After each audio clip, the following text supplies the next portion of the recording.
Hi everyone and welcome back to SwitchUp. Now this is our series that we've started quite recently, about maybe 5 or 6 weeks ago now, where we look at 3 games each that we've been playing, and they don't have to have any theme or any rhyme or reason other than the fact that we want to talk about them. Absolutely, yeah, it's nice to just be able to chat about games without there being some overriding theme, just games that we've played. They could be recent ones, they could be years old, it doesn't really matter. It's just something interesting about them that we wanted to bring to the table. Exactly right, Glen. And we do need to announce the winner of our copy of F.I.S.T. Forged in Shadow Torch, which we're giving away.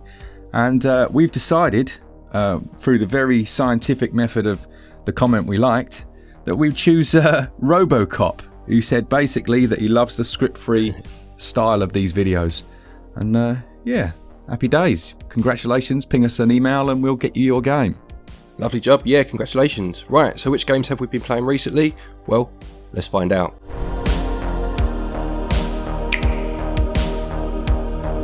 Alright, I'll start us off then. So first up, I've been playing Coromon. Okay, yep. Yeah, this is essentially old school Pokemon. What was the name of the Pokemon game that you reviewed for us that was... The remake one? Yes, the remake. Shining Pearl. So you had Brilliant Diamond and Shining Pearl, didn't you? Yeah. So I think we were chatting the other day, and basically Coromon is it feels like it was based on those. Right. I mean, I'm not sure it was, but it feels like that generation of Pokemon, except they haven't bothered to, and you know, I always say it, but they haven't bothered to, in air quotes, update the visuals. Yeah. They've used a classic pixel art style, and it looks beautiful. Yeah, there's something about that top-down pixel art style that obviously the original Pokemon games used, as well as many other games, and it almost looks timeless to some degree, doesn't it? Yeah, it's lovely, and the colours, it just pops on the screen. It looks beautiful. Yeah. But basically, I think it uses those generations now. Like you, I'm not a huge Pokemon fan. Like I've played the older games. I played some of the Game Boy games. And obviously I've played the modern one for the channel, but I wouldn't class myself as, you know, an aficionado. I don't know everything about it, but I believe Coromon uses one of the older gen systems in terms of the different elements and then how they react with each other.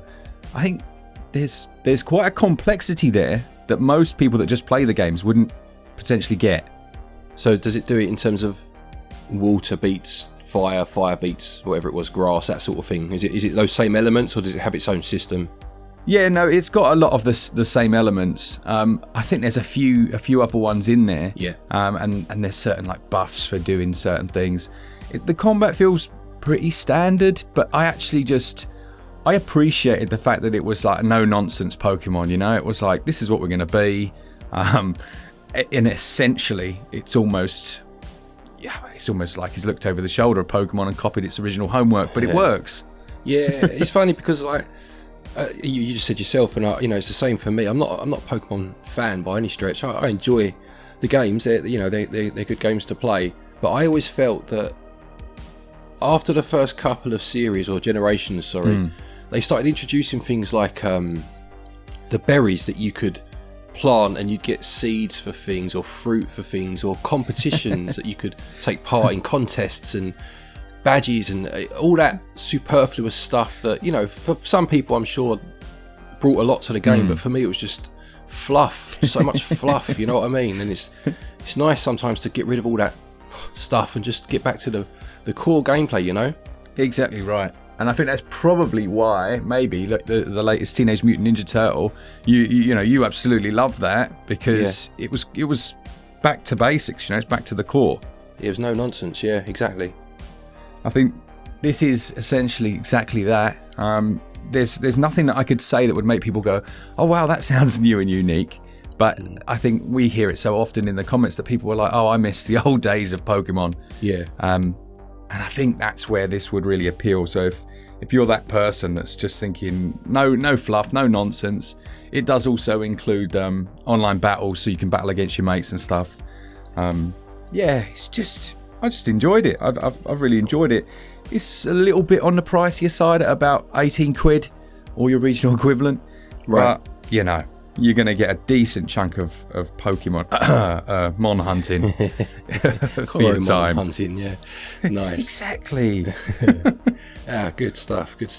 Right, my first one is a blast from the past in some respects, actually. It's called Mr. Driller DrillLand. Now, this game actually first came out on the GameCube, I don't know, early 2000s it would have been, but it didn't leave Japan. Whilst I'd played the series, I'd never played this particular one, and they released like a HD remaster of it last year on the Switch. So, Mr. Driller, do you have any knowledge of this series at all, Mark? I have the knowledge that the eShop blurb has given me. Okay, alright, fair enough. Yeah, it's like a puzzle, an action puzzle game, I guess you would call it, where you start at the top of a screen and have to make your way down, obviously drilling through blocks, hence the name. And each block has a different colour to it. Okay. And obviously, whilst you're taking blocks away beneath your feet, it could destabilise the environment, and blocks could then fall and crush you. So you have to be careful where you stand, and you know, your reflexes, you need to get out of the way and whatnot. But they also, if blocks of the same colours touch, they could disappear, a bit like Tetris or more like Puyo Puyo, I guess, in that respect. And you have like an air count, and your air is rapidly going down as you go down. There are enemies that might try and obviously hurt you at the same time. So there's a lot to it, but it is quite a simple premise at the same time. Yeah, have they? Is this so? This is a new game, right? In the series, you said it's newly released in the West, but Right. it's actually about 20 years old when it first released over in Japan. Oh, well, okay. So I saw in my searches when you mentioned you were doing this one that there's a Mr. Driller 2. Have you played that one at all? Mr. Driller 2 actually came out before this, as far as I can remember, because that's, funny enough, you mentioned that one specifically. That was the only one I'd played of the series on the Game Boy Advance years ago. So this, I believe this came out after that, if memory serves me right. But what this one does, which is quite interesting, is obviously the name DrillLand. It refers to like a theme park. Oh, nice. Within the game. And I think there are 5 different levels, if you want to call them that. And they just change the mechanics up ever so slightly. So, for example, one of them is based on... this is from Namco, by the way, this series. And one of the levels is based on another Namco series from the past called the Tower of Jiraga. And you'll need to find keys and then go through doors when you get to the end of a stage. There's another one where you need to find vials of holy water, and you need to then squirt those on ghosts before you can then kill the ghost to move on. They just change things up ever so slightly within each of these little stages, and it just does enough to keep it fresh, you know? Yeah, no, so I'm guessing, right? I mean, I could be completely wrong. Was this ever an arcade cabinet? It looks like it was.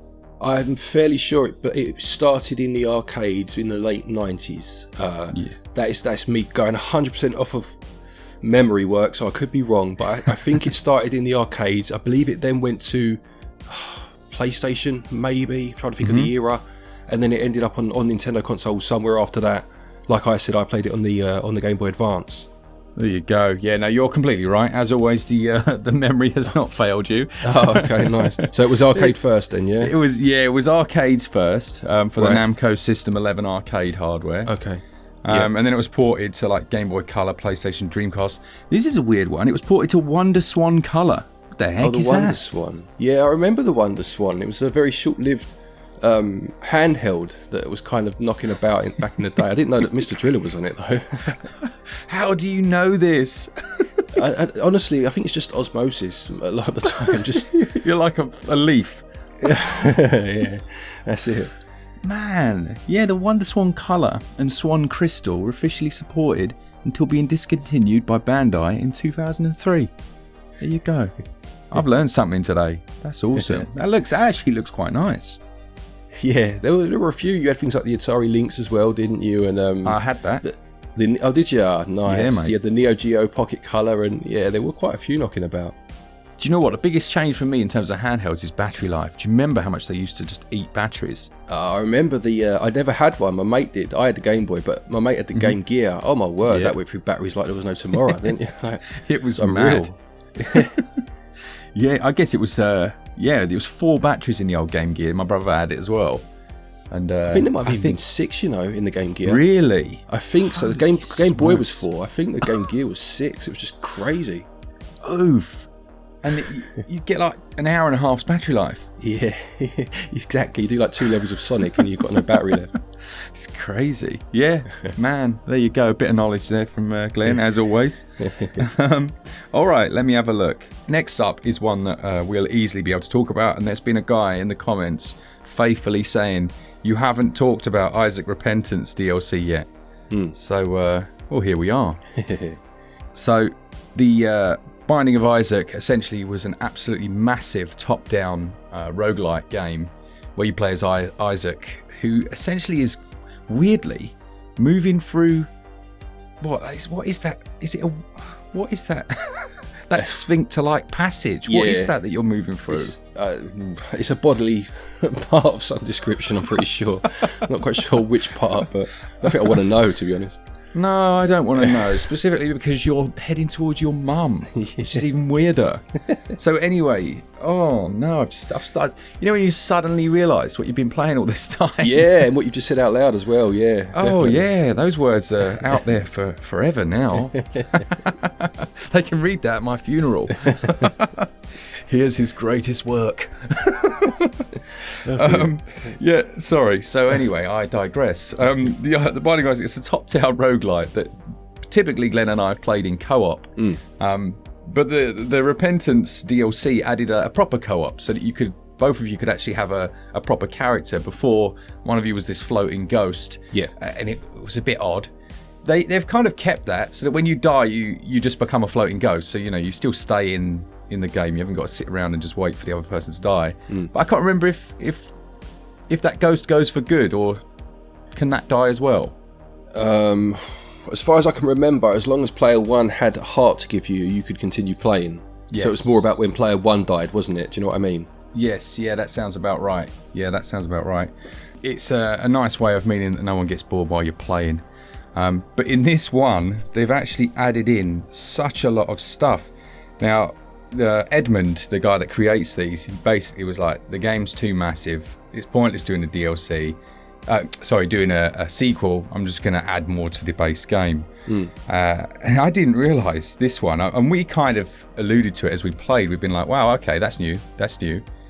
But he added in 5,000 new rooms. Oh, really? Like 5,000 new rooms. And over 150 items, something like that. Like, it's just crazy.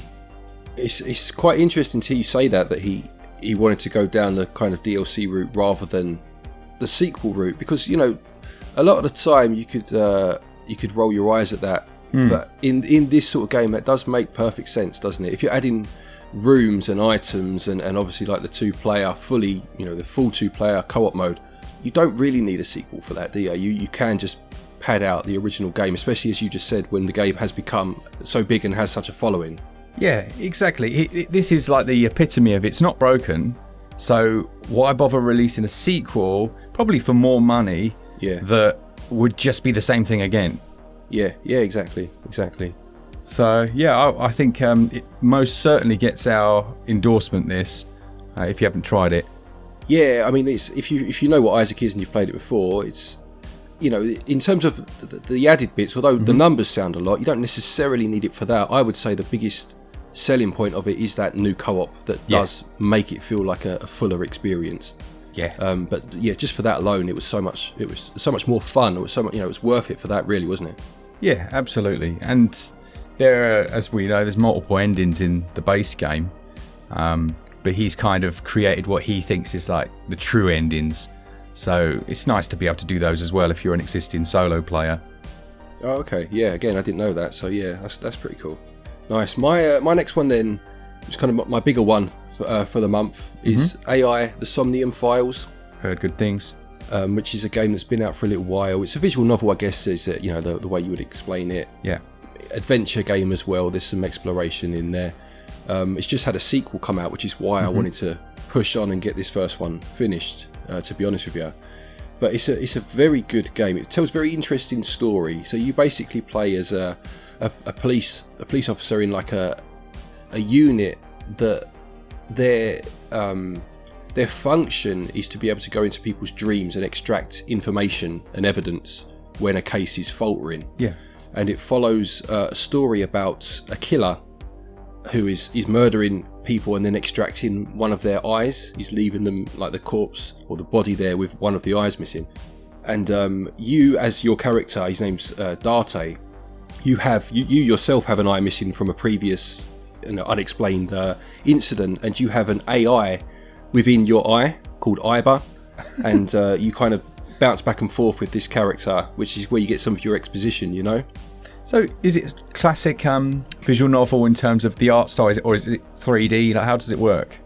It's a bit of both, to be honest. It's visual novel-esque in terms of 2D character portraits on screen when you're talking to someone sometimes, but there are also fully explorable areas that you can go to, which is where the dreams that I mentioned earlier come into play. So when you go to a new area, generally it's more point and click, in that you'll move the camera and you'll pan across the area and then you can click on points of interest. Yeah. But when you go into these dream areas, it's more fully 3D, and you have 6 minutes to find the information you need before you have to leave the dream. Oh. And you have to unlock certain like mental points to get the information you need, and you do that by finding, say, an object.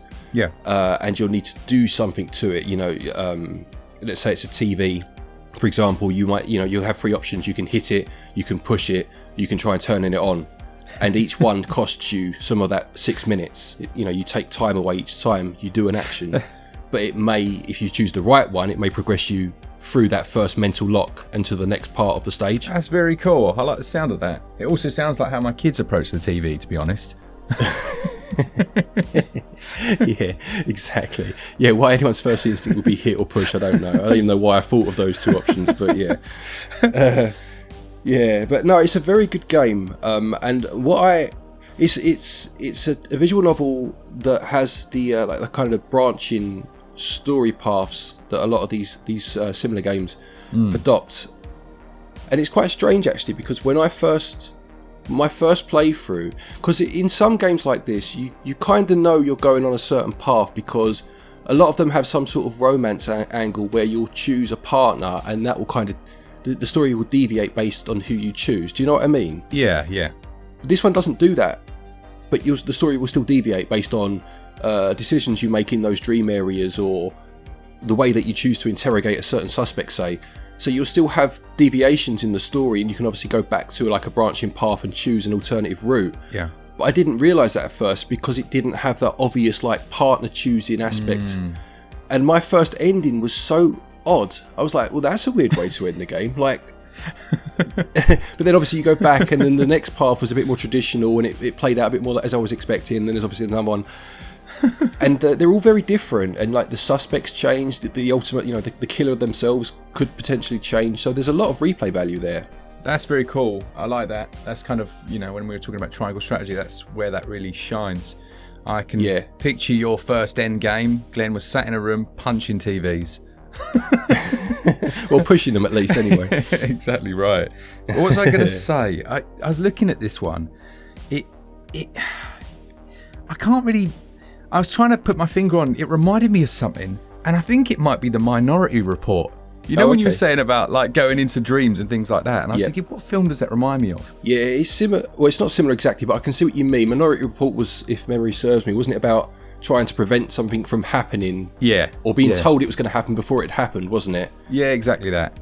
But it has that kind of similar aspect of like being able to delve into somewhere and prevent something, Yeah, it does look very cool. I had a little flick forward and look at the sequel that you were just talking about, the Nirvana Initiative. Yes. I'm not really sure how they price in these games though. That's £55. Yeah, what I will say, mate, or to anyone that's remotely interested, is pick up the physical versions. They go the prices on the eShop for visual novels are ridiculous. I don't know, like as you say, where their head is, but you can pick up the physical versions for half that price most of the time. They do seem to then start going up in price as they get a little more rare, so you need to be on it and get them quite quickly, but you can get them for much cheaper. That's what I do.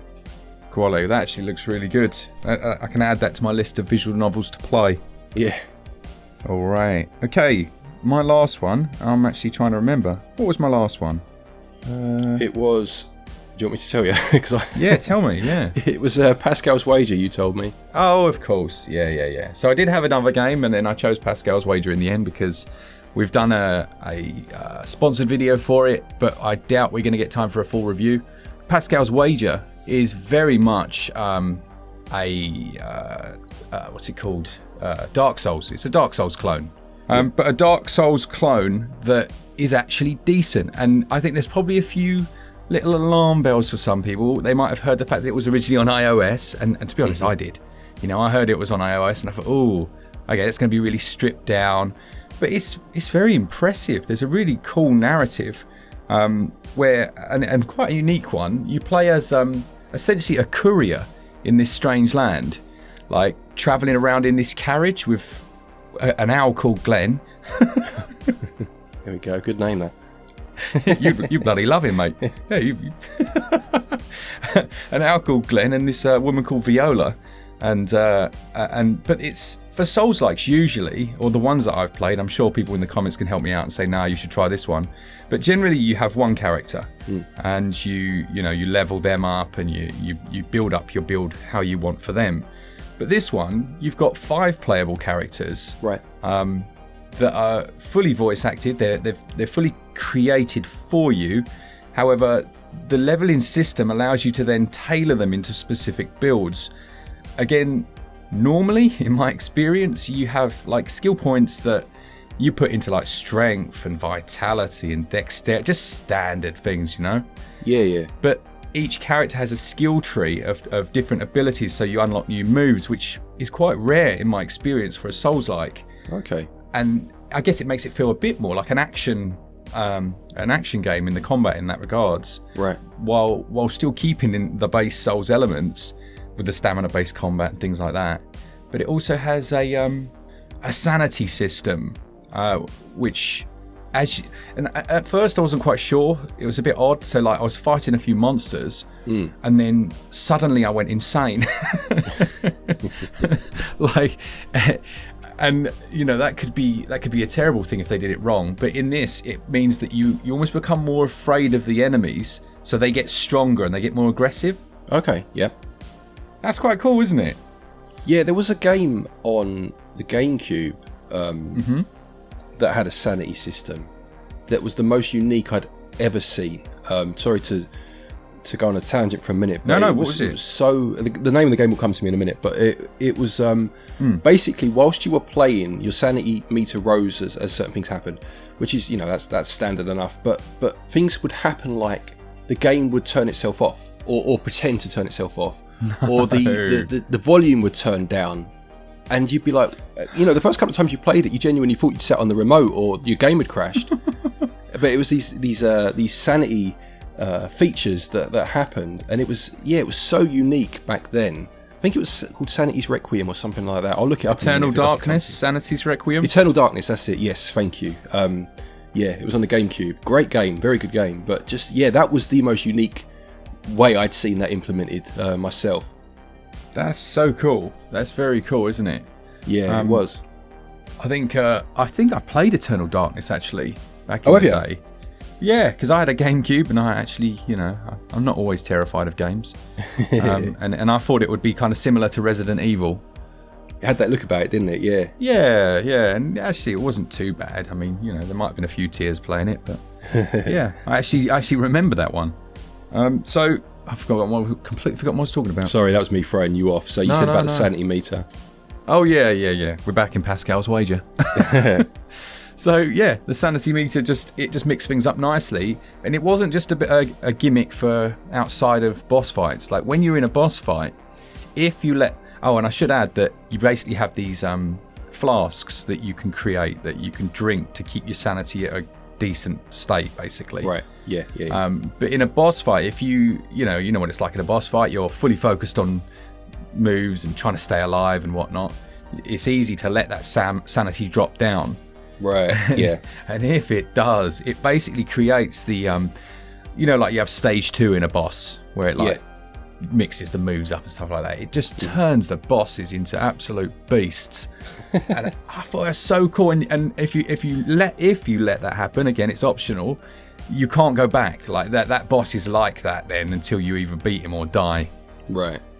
And yeah, I thought it was a really cool little. The whole game just has surprised me. I've been like, I had a picture in my head. I had what it was going to be like, and you know, but really, really good. And you kind of head back to that carriage. You use that as your base of operations. You chat to Glen. He gives you new costumes and new gear and stuff.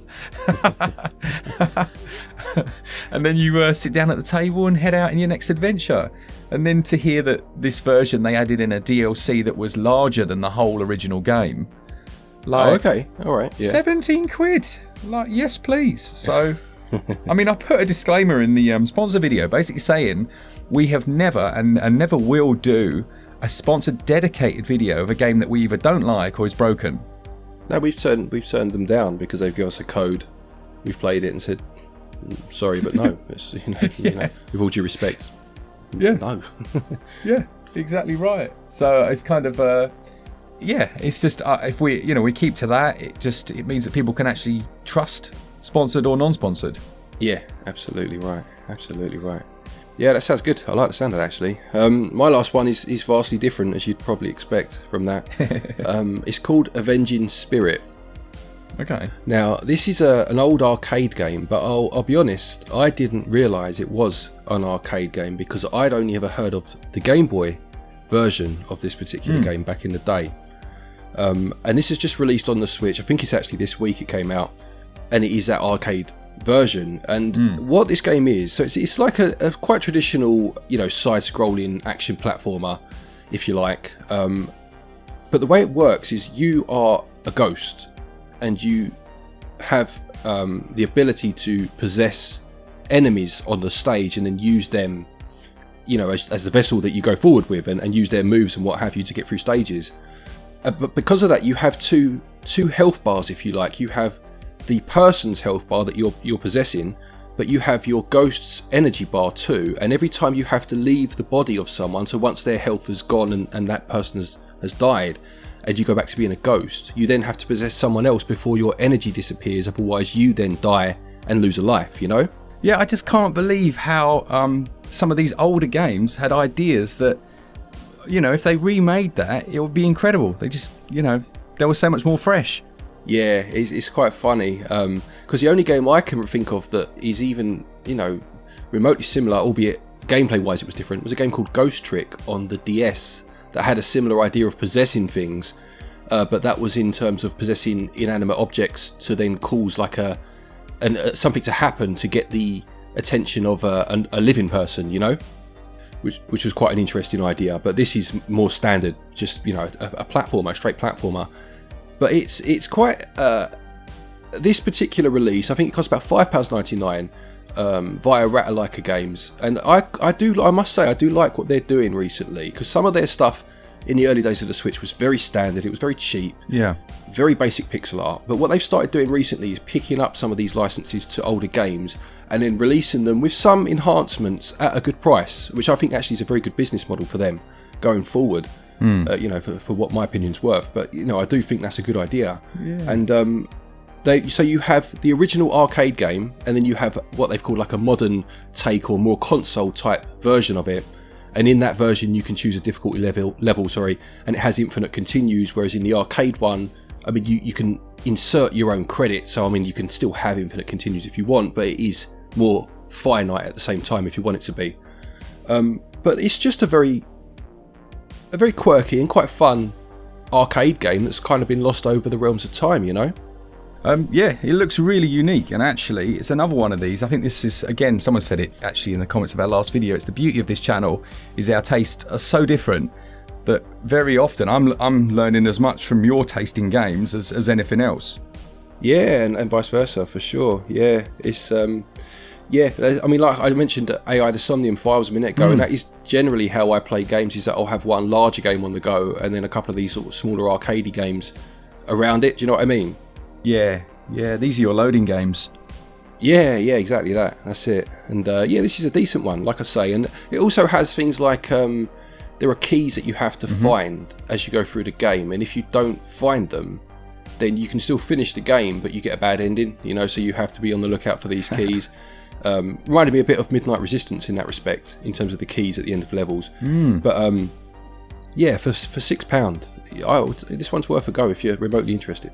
Yeah, I think that's another thing that's so good about these little arcade games is the prices are so cheap. Like you say, £6, and they take up no space. It's 49 megs.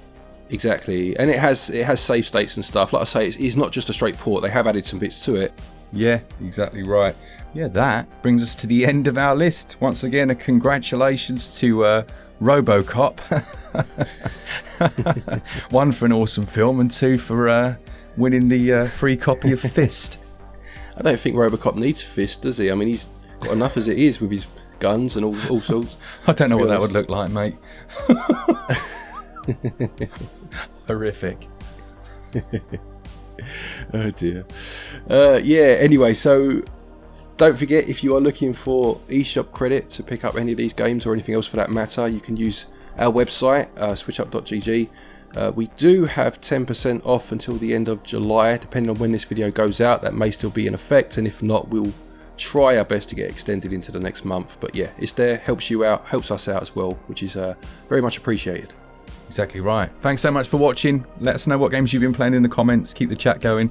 Join our Discord if you want to. It's all free. All the links are in the description. And yeah, as always, thanks for watching the channel. For all things Switch all the time, keep it Switch up. Cheers, guys. See ya!